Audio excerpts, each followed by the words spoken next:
tumelipokea kwa sababu Yanga sasa hivi na Zanzibar tuna mahusiano mazuri. Hiyo relation yetu kubwa iko Zanzibar. Na sasa hivi tunavaa jezi za Zanzibar, ni vest Zanzibar kwa ajili ya kufanya utalii Zanzibar na kuitangaza Zanzibar. Kwa hiyo ni jambo zuri.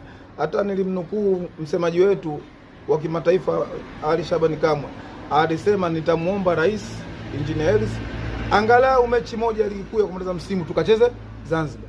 Lakini kabla ya hivyo, juzi nikapata furaha kubwa baada ya kusikia fainali ya Simba ya Yanga na Singida itatezwa Amani.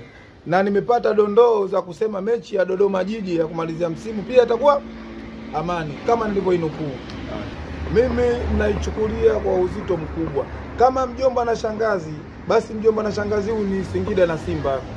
Kwa sababu sisi tukikutana na Singida na Yanga mechi inakuwa ngumu, draw ama tunaweza kupata ushindi mwembamba. Tumecheza hapa juzi ligi kuu, tumpata goli dakika za 70 na kitu, goli moja kwa bila, ambao anafunga Bakoma Zozoa. Ugumu na uzito wa mechi kuliko wakicheza Simba pamoja na Singida. Kama ndo ugumu, basi Singida na Simba ndo laini. Maana wamefungwa juzi goli 3 tu bila. Kwa hiyo na yeye mtu na shemeji yake.